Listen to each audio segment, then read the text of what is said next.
विद्यार्थियों, आप सभी का हार्दिक स्वागत है वर्ल्ड ऑफ पॉलिटिक्स में। मैं डॉक्टर विनीत शर्मा आपके सामने आज लेकर आई हूँ भारत में स्वतंत्रता से अब तक का विकास रणनीति। अब तक की जो विकास रणनीति है उसको आज हम समझने का प्रयास करेंगे कि किस प्रकार से हमने विकास की ऊंचाइयों को स्वतंत्रता के समय से ही छूना शुरू कर दिया था और किन किन परेशानियों का, किन किन कठिनाइयों का, किन किन संकटों का हमने सामना किया था। इन सभी के बारे में आज हम दृष्टि डालेंगे। तो सबसे पहले विद्यार्थियों हम बात करते हैं इस अध्याय में हम कौन कौन सी बातों पर ध्यान देंगे। सबसे पहले नियोजन द्वारा सामाजिक आर्थिक विकास, भारत की पंचवर्षीय योजनाएं क्या थी।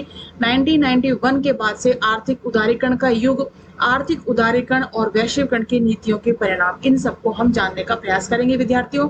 सबसे पहले हम बात करते हैं विद्यार्थियों संविधान की प्रस्तावना और उसके भाग 3 और 4 में विकास के सामाजिक आर्थिक लक्ष्यों की एक मोटी झलक हमें देखने को मिलती है। हम भारत के लोग, we the people of India, Bharat को एक लोकतांत्रिक गणराज्य बनाने के लिए वचनबद्ध है, जिससे कि भारत के सभी नागरिकों को सामाजिक, आर्थिक, राजनीतिक न्याय उपलब्ध हो सके। सामाजिक, आर्थिक, राजनीतिक न्याय क्या होता है ये विद्यार्थियों हम पिछले वीडियोस में समझ चुके हैं।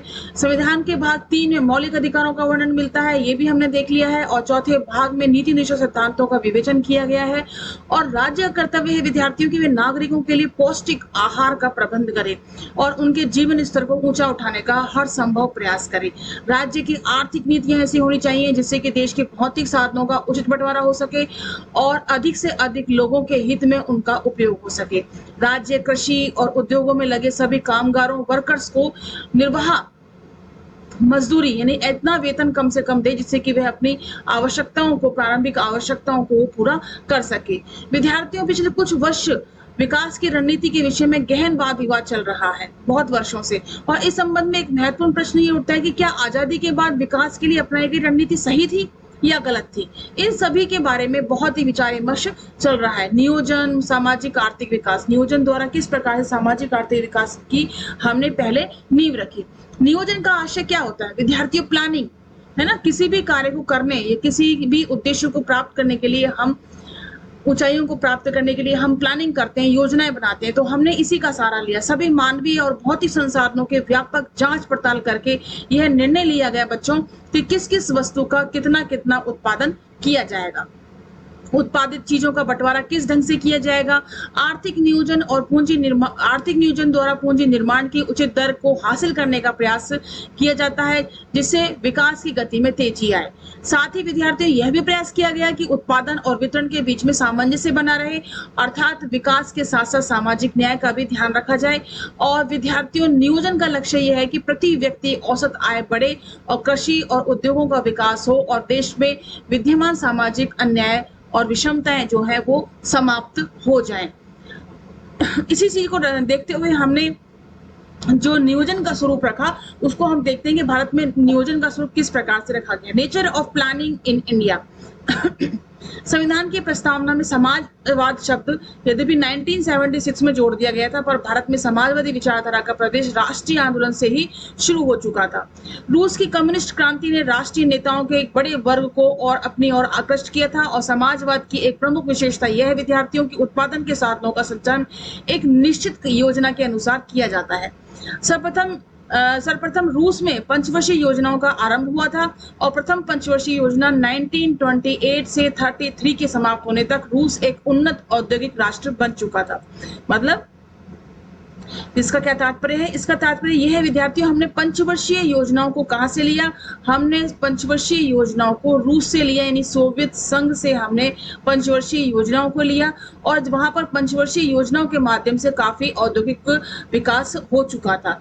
योजनाबद्ध विकास की प्रेरणा भारत को रूस से मिली और भारतीय योजनाओं का स्वरूप कम्युनिस्ट देशों के नियोजन से दो बातों से भिन्न है।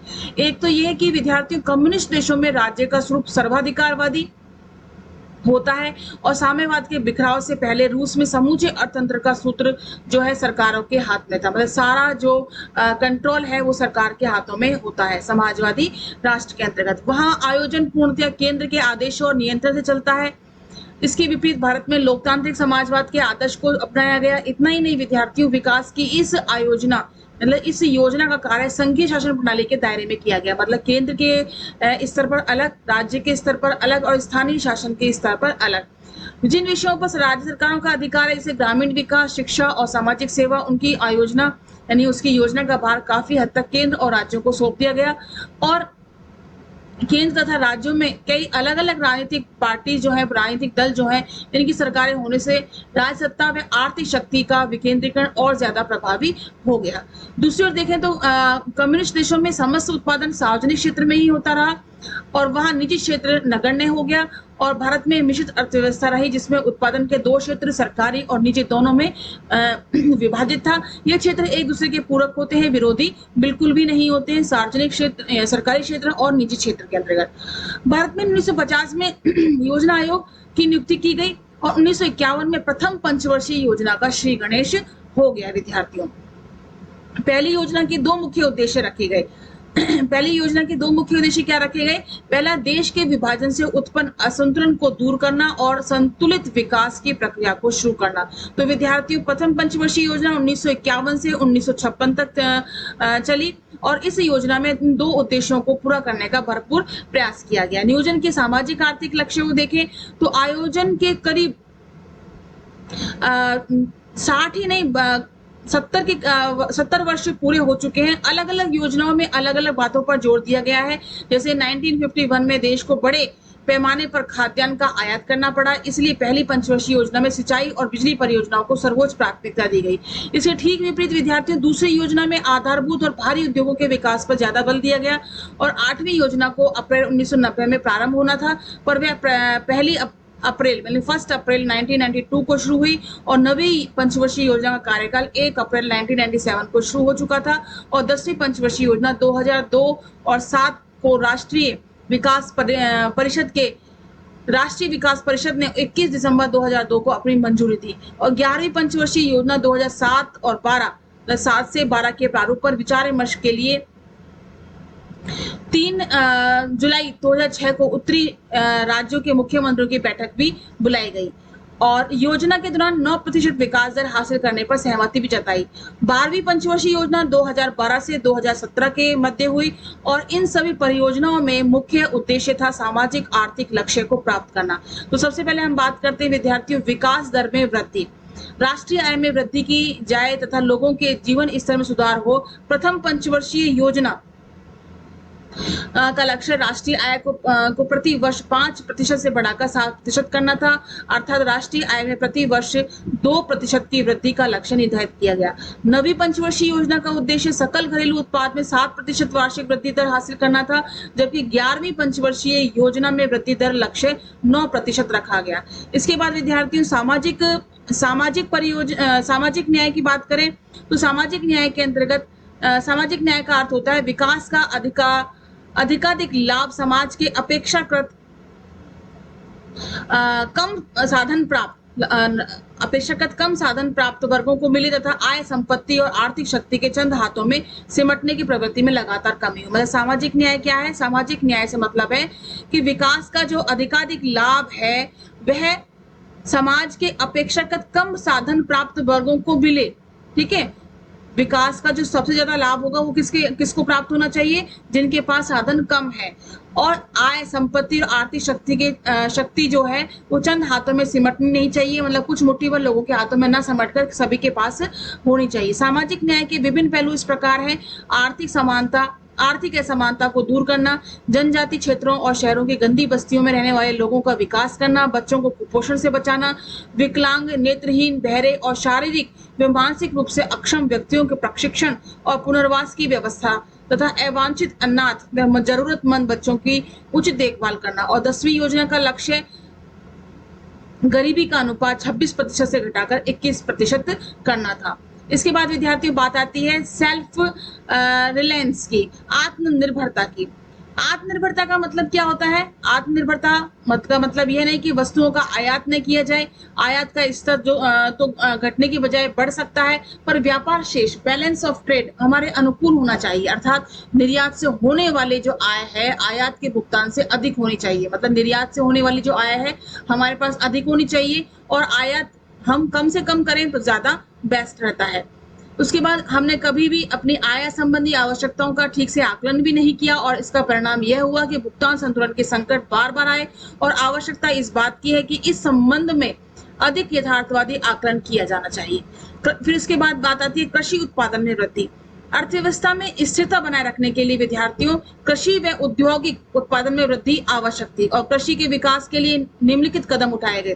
पहला कदम था सिंचाई का विस्तार और नई भूमि को कृषि योग्य बनाकर उत्पादन में वृद्धि की जाए।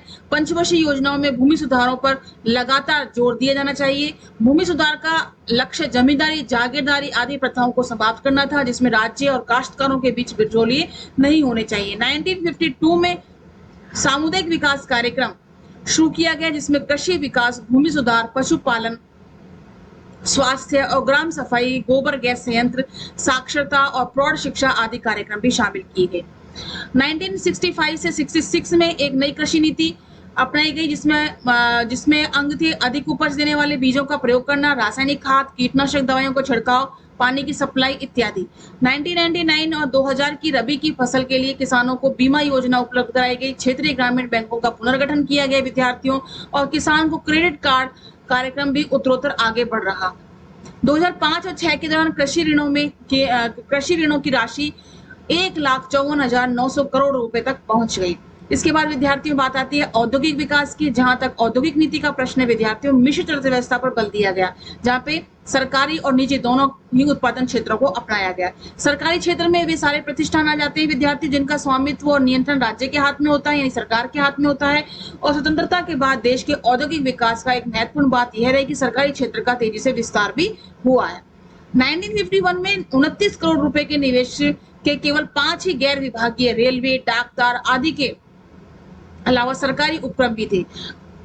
31 मार्च 2003 में इनकी संख्या 240 हो गई, जिसमें 3,35,647 करोड़ रुपए की पूंजी लगी थी। सार्वजनिक क्षेत्र में मुख्यतः भारी उद्योग खड़े किए गए, जिनमें अधिक पूंजी की जरूरत थी और जिनमें उत्पादन शुरू होने में औसत से ज्यादा समय लगता है। सरकारी उद्योगों का एकमात्र लक्ष्य मुनाफा कमाना ही नहीं था विद्यार्थियों, पर निरंतर घाटे को की स्थिति भी प्रगति का लक्षण नहीं मानी जा सकती। 1991 में घोषित की गई औद्योगिक नीति निजीकरण पर विशेष बल दिया गया। 1995 में औद्योगिक नीति को और ज्यादा उदार बनाया गया और अब रक्षा उपकरणों, आणविक ऊर्जा, पेट्रोलियम, रेलवे परिवहन, कोयला खनन, खनिज तेल जैसे आधारभूत क्षेत्रों को छोड़कर शेष सभी उद्योगों के दरवाजे निजी क्षेत्र के लिए खोल दिए गए। विद्यार्थियों 24 दिसंबर 1999 में संयंत्र और मशीनरी पर 1 करोड़ रुपए तक के निवेश वाले औद्योगिक प्रतिष्ठान लघु उद्योगों का दर्जा हासिल करने के पात्र हैं। 2001 में रक्षा क्षेत्र के उद्योगों को भी निजी क्षेत्र के लिए खोलने का फैसला किया गया। इसके साथ ही विद्यार्थी रोजगार अवसरों में वृद्धि करना भी हमारे आर्थिक विकास का बहुत महत्वपूर्ण लक्ष्य है और कृषि और उद्योगों का उत्पादन बढ़ने से रोजगार के अवसरों में वृद्धि होती है। इसके लिए कई और बातों पर भी ध्यान देना होता है विद्यार्थियों। देहाती क्षेत्रों में गैर खेतीहर रोजगार बढ़ाना भी जरूरी था और इससे शहरों की ओर दौड़ के में नियंत्रण भी रखा जा सकता था। 1989 में ग्रामीण और शहरी क्षेत्रों के लिए क्रमशः 2 रोजगार योजनाएं शुरू की गई, जवाहर रोजगार योजना और नेहरू रोजगार योजना। अप्रैल 1999 में जवाहर रोजगार योजना का नाम बदलकर जवाहर ग्राम समृद्धि योजना कर दिया गया। इसके अतिरिक्त विद्यार्थियों अनुसूचित जाति, अनुसूचित जनजाति के बाहुल्य वाले गांवों में अंबेडकर ग्राम्य विकास योजना भी चलाई जा रही है। इस योजना के अंतर्गत बुनियादी ढांचे, बिजली, परिवहन आदि के विकास पर विशेष जोर दिया गया है। 2006 में ग्रामीण रोजगार गारंटी योजना लागू की गई, जिसके तहत 200 जिलों में गांव के हर घर को साल में कम से कम 100 दिनों के रोजगार की गारंटी भी दी गई। 1 अप्रैल 2008 में इस योजना को पूरे देश में फैला दिया गया और 2009 और 2010 के बजट में राष्ट्रीय ग्रामीण रोजगार योजना के लिए 39,100 करोड़ रुपए का आवंटन भी किया गया। इसके बाद विद्यार्थियों निवेश में वृद्धि है ना, ग्रोथ इन इन्वेस्टमेंट योजनाओं का ये लक्ष्य भी रहा विद्यार्थियों की निवेश का अनुपात बढ़ाया जाए। निवेश को प्रोत्साहन देने के लिए करों यानी टैक्सेशन का उचित ढांचा जरूरी था और यदि आय का अधिकांश भाग कर के रूप में देना पड़े तो इससे बचत और निवेश पर प्रतिकूल प्रभाव भी पड़ता है। भारत में राष्ट्रीय बचत प्रमाण पत्र, जीवन बीमा, भविष्य निधि और राष्ट्रीय बचत जैसी योजनाओं में निवेश के लिए पर्याप्त प्रोत्साहन भी दिए जाते हैं और हमारा आर्थिक विकास मुख्य रूप से स्वयं हमारे संसाधनों पर टिका हुआ है। पर टिका हुआ है, पर हाल ही में विदेशी पूंजी व टेक्नोलॉजी ने हमारे विकास में महत्वपूर्ण भूमिका निभाई है और नई औद्योगिक नीति का एक विशेष पहलू यह भी है कि विदेशी कंपनियों को भारत में निवेश की छूट होगी और प्रत्यक्ष विदेशी निवेश डायरेक्ट फॉरेन इन्वेस्टमेंट को और उदार बनाया जाएगा।